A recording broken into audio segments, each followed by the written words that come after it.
موبايل جديد في الفئة الاقتصادية ولكن يعتمد عليه، ايتل S23. شركة ايتل هي براند تاني لنفس الشركة اللي بتنزل براند انفينكس، يعني تقدر تعتبرهم شركة واحدة. سعر الموبايل في السوق المصري هيبقى حوالي 4600 جنيه للنسخة 8 جيجا رام 128 جيجا ذاكرة داخلية. انا جربت الموبايل حوالي اسبوع، وفي الفيديو ده هقسم لك المراجعة كالتالي. هقول لك في البداية على اقوى 5 مزايا هتعجبك في الموبايل وهي اللي خلتنا نعمل عنه الفيديو ده، وبعدين هحكي لك تجربتي مع حاجات مهمة زي البطارية والصوت والمكالمات وغيرهم، وفي الاخر هقول لك على 4 عيوب او 4 حاجات هي اللي ممكن ما تعجبكش في ايتل S23.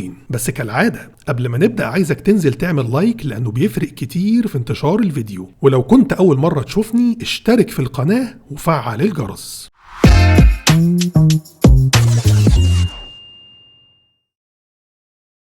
من أرخص الأماكن اللي ممكن تبيع ايتل S23 هو موقع نون، وروابط الشراء هسيبها لك تحت الفيديو. لو هتشتري الموبايل أو هتشتري أي حاجة من موقع نون استخدم أكواد الخصم بتاعتنا واللي هتديك خصم إضافي. لو بتشتري من نون مصر اكتب GF10، ولو بتشتري من نون السعودية أو الإمارات اكتب GL50. هنبدأ بالمزايا القوية في الموبايل، وأول حاجة هتلفت نظرك ليه هو التصميم. الحقيقة ايتل أبدعت في تصميم الموبايل في السعر ده. مش بكلمك قوي عن الواجهة الأمامية لأنها زي معظم الموبايلات في السعر ده من حيث حجم الحواف ونوتش الداي دروب، ولكن أنا أقصد ظهر الموبايل، بالذات اللون الأبيض اللي معانا. ظهر سادة بلمعة قوية كأنه مراية، هيديك إحساس إنه ظهر من الزجاج مش من البلاستيك، مع فريم كاميرات عبارة عن دايرة كبيرة على الشمال محطوطة جوه مربع منفصل عن باقي الظهر. المربع بيبان اكتر لما تركب جراب الظهر الشفاف اللي بيجي مع الموبايل. غير بقى تصميم الظهر، الفريم الخارجي للموبايل بيزود شياكته لانه بيجي بتصميم حاد وبدون منحنيات وباللون الفضي، واللي بيعمل كونتراست حلو جدا مع لون الظهر الابيض. ده غير ان سمك الموبايل هو الاقل في السعر ده 8 مللي، وكمان وزن الموبايل مش تقيل، اقل من 200 جرام، فمسكة الموبايل في الايد مش متعبة. الحقيقة تصميم ايتل S23 تصميم جميل وبينافس موبايلات في أسعار أغلى من كده. أما تاني ميزة قوية معانا ليها علاقة بالتصميم برضو، وهي إن البصمة في الموبايل ده بصمة جانبية. لحد وقت نزول الفيديو ده الموبايل الوحيد في السعر ده اللي بيجي ببصمة جانبية. كل الموبايلات المنافسة يا إما بتيجي ببصمة في الظهر يا إما بتيجي من غير بصمة خالص، ودي نقطة تحسب ل S23. وبالنسبة لأداء البصمة فهو كويس جدا. البصمة سريعة ومش بتاخد وقت في فتح الشاشة، وما غلطتش خالص تقريبا في قراية صباعي. نيجي بقى لتالت حاجة قوية في الموبايل واللي بتتفوق في مواصفاتها على كل المنافسين، وهي الشاشة. اولا حجم الشاشة كبير 6.6 بوصة، نوعها IPS ودقتها HD، لكن التفوق بتاعها بيبقى في التردد 90 هرتز، وبرضه مفيش اي منافس في السعر ده بيقدم شاشة 90 هرتز. خلينا الاول نشوف تجربة المشاهدة واللي بتكون مقبولة جدا في السعر ده من حيث التفاصيل وتشبع الالوان، وحجم الشاشة الكبير بيريحك اكتر في تجربة المشاهدة. الوان الشاشة في التصفح والتطبيقات احلى من شاشات انفينكس، البانل بتاعتها انضف. اما من حيث الاضاءة فهي زي كل الموبايلات في السعر ده، اضاءتها متوسطة، بمعنى انك هتحتاج حوالي 70% من الاضاءة علشان تبقى كافية بالنسبة لك في معظم الظروف، وطبعا في الشمس القوية هتعلي الاضاءة على الاخر. اما اكتر حاجة عجبتني ونقطة التفوق زي ما قلنا هو التردد 90 هرتز، اللي عجبني انه باين بشكل واضح وعامل فرق فعلا في سلاسة الانتقال ما بين المشاهد، باين اكتر من شاشات انفينكس اللي بتيجي بتردد 90 هرتز، وفي وضع بيغير لك التردد بشكل تلقائي علشان يوازن مع استهلاك البطارية. باختصار شاشة ايتل S23 من نقط القوة في الموبايل ده. وصلنا لرابع نقطة وواحدة من الحاجات اللي شجعتني أجرب الموبايل، وهي المعالج وتجربة الأداء. بس قبل ما نبدأ فيها عايز أفكرك تشترك في جروب التليجرام بتاعنا، لأنه بينزل عليه المنتجات اللي عليها عروض وخصومات قوية. هتلاقي الرابط تحت الفيديو، دوس عليه وبعدين دوس جوين أو اشترك. ايتل S23 جاي بمعالج من شركة يونيسوك وهو T606 مع حجم رامات 8 جيجا، وده رقم كبير في السعر ده. المعالج ده راكب في موبايل تاني وهو انفينكس هوت 30i، واللي اغلى منه بحوالي 1000 جنيه لنفس النسخة 8 جيجا رام. لو عايز تعرف قوة المعالج هو بينافس هيليو G80 وبيدي نفس التقييم تقريبا على تطبيق انتوتو، ودي حاليا اقل معالجات تديك اداء مريح في الاستخدام. فنقدر نقول ان الموبايل جاي بمعالج قوي في السعر ده. طيب ايه اخبار التجربة الفعلية للاداء؟ الحقيقة الموبايل مريح في الاستخدام والتصفح وفتح التطبيقات، وواجهة ايتل خفيفة مش تقيلة. هما بس زودوا الانيميشنز واللي بتخلي شكل الواجهة شيك اكتر، لكن انا بنصحك تلغيها من الاعدادات، هتفرق معاك في سرعة فتح التطبيقات والتنقل ما بينها. وطبعا ال8 جيجا رام رقم كبير وهيريحك في فتح عدد اكبر من التطبيقات. اما بالنسبة لتجربة الالعاب على الموبايل، فانا في الاول انبهرت باعدادات الجرافيك اللي بتشتغل عليها العاب زي PUBG مثلا، واللي بتشتغل على الترا فريم ريت لو نزلت على جرافيك متوسط. ونفس الكلام في لعبة كول اوف ديوتي، اعدادات الجرافيك فيها كويسة جدا. ولكن خد بالك من حاجة مهمة، وهي ان تجربة اللعب نفسها مش بتبقى سلسة قوي الا لو نزلت على اقل جرافيك. فنصيحتي ليك لو عايز اداء اللعبة يبقى احسن، انزل على اقل جرافيك وفريم ريت متوسط.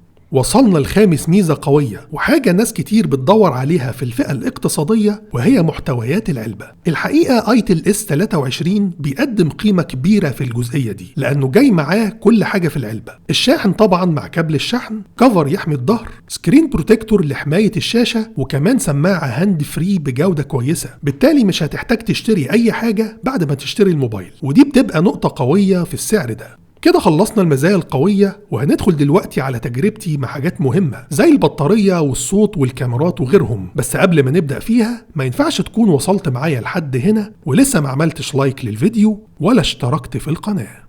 الموبايل جاي ببطارية بحجم كبير 5000 ملي أمبير، واستهلاك البطارية كويس. على تردد شاشة عالي هيديك حوالي 8 ساعات شاشة مفتوحة باستخدام متوسط. الموبايل كان بيقعد معايا حوالي يوم ونص على شحنة واحدة. تعالوا بقى نشوف ايه اخبار التجربة الصوتية في الموبايل. بالنسبة للسبيكر، ايتل S23 جاي بسبيكر مونو، وده طبيعي، يعني الصوت بيطلع من السماعة السفلية فقط. الصوت من حيث الجودة ودرجة العلو كويس ومسموع بوضوح، سواء في المقاطع الصوتية الفيديو او سواء في رنة الجرس. ومن المزايا طبعا وجود مخرج سماعة 3.5 ملي في الموبايل، واللي بيطلع صوت عالي وبجودة كويسة. باختصار، التجربة الصوتية في الموبايل مقبولة في السعر ده وزي معظم المنافسين. اما من حيث تجربة المكالمات، فالحاجات القوية اللي فيها اولا قوة الشبكة. الموبايل كان بيلقط شبكة بشكل كويس جدا طول فترة التجربة، وصوت سماعة المكالمات عالي وواضح، ما تقلقش منه. والموبايل طبعا شغال على شبكة ال 4G، وكمان تطبيق الاتصال بيدعم خاصية تسجيل المكالمات بدون ما يتم ابلاغ الطرف الثاني. الحاجة اللي مش هتلاقيها موجودة في الموبايل هي مايك الضوضاء، وده طبيعي في الفئة السعرية دي، ما نقدرش نعتبر ده من العيوب.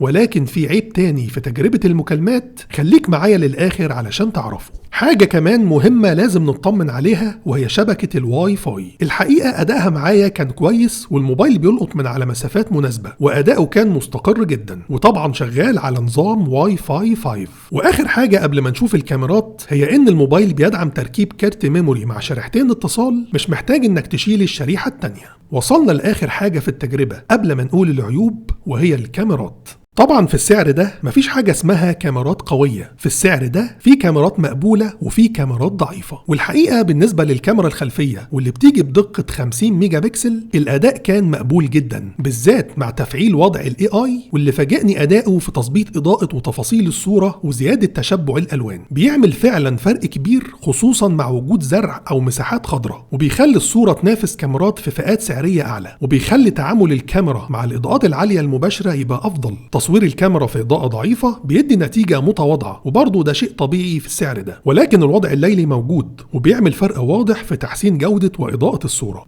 أما كاميرا السيلفي واللي بتيجي بدقة 8 ميجا بكسل، أدائها ما كانش في قوة الكاميرا الخلفية. الألوان مش مظبوطة، والكاميرا محتاجة تحديث سوفت وير يظبط لها الألوان شوية. تصوير كاميرا السيلفي في إضاءة ضعيفة بيدي نتيجة متواضعة. ولكن الموبايل فيه فلاش أمامي، واللي بيفرق جدا وبيزود الإضاءة علشان يديك صورة أفضل. ده بالنسبة للصور الثابتة. أما بقى تصوير الفيديو فهنشوفه دلوقتي مع بعض، وهنرجع تاني علشان نعرف إيه هي عيوب الموبايل. ده تصوير فيديو بموبايل ايتل S23. الموبايل بيصور فيديو بالكاميرا الخلفية والأمامية لحد دقة فول HD على 30 فريم في الثانية. طبعا الموبايل لا يدعم التثبيت البصري ولا التثبيت الإلكتروني، وده شيء متوقع وطبيعي في الفئة السعرية دي، ما نقدرش نعتبره من عيوب الموبايل.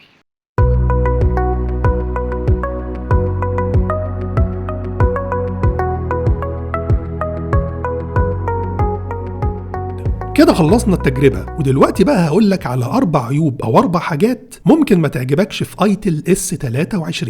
العيب الأول هو قدرة الشحن. رغم إن الموبايل جاي بمنفذ شحن تايب سي، ولكن قدرة الشحن بتكون 10 واط. الموبايل بيشحن من 0 لحد 100% في حوالي 3 ساعات. اللي خلانا نعتبر ده نقطة ضعف هي وجود موبايلات في نفس السعر بتقدم قدرات شحن أعلى، 15 واط و18 واط. أما العيب التاني في الموبايل هو عدم وجود لمبة إشعارات. اللمبة دي بتعرفك لو في إشعارات جاتلك وانت ما سمعتهاش أو ما خدتش بالك منها، وكان ممكن استغلال الفلاش الأمامي إنه يشتغل كلمبة إشعارات، ولكن ده ما حصلش. العيب التالت بقى موجود في تجربة المكالمات زي ما قلنا، وهو مستشعر التقارب. الموبايل مفهوش مستشعر تقارب حقيقي، وبيعتمد في قفل الشاشة أثناء المكالمة على السوفت وير. أداؤه أحيانا كان كويس، لكن في أوقات تانية كان ساعات بيعلق والشاشة بتفتح أثناء المكالمة. وجود مستشعر حقيقي أو هاردوير كان هيبقى أفضل طبعا. أما العيب الأخير في الموبايل هو عدم وجود راديو FM للناس اللي يهمها وجود راديو. بس كده، دي كانت تجربتنا لايتل اس 23. وعايزك بقى دلوقتي تعمل 3 حاجات مهمة جدا. أولا تشترك في القناة وتعمل سبسكرايب علشان توصلك كل فيديوهاتنا. تاني حاجة تستخدم أكواد الخصم بتاعتنا لو هتشتري أي حاجة من موقع نون. وتالت حاجة تشترك في جروب التليجرام، وهتلاقي الرابط بتاعه تحت الفيديو. مستني تعليقاتكم وأسئلتكم في الكومنتات. أشوفكم إن شاء الله الفيديو الجاي. سلام عليكم.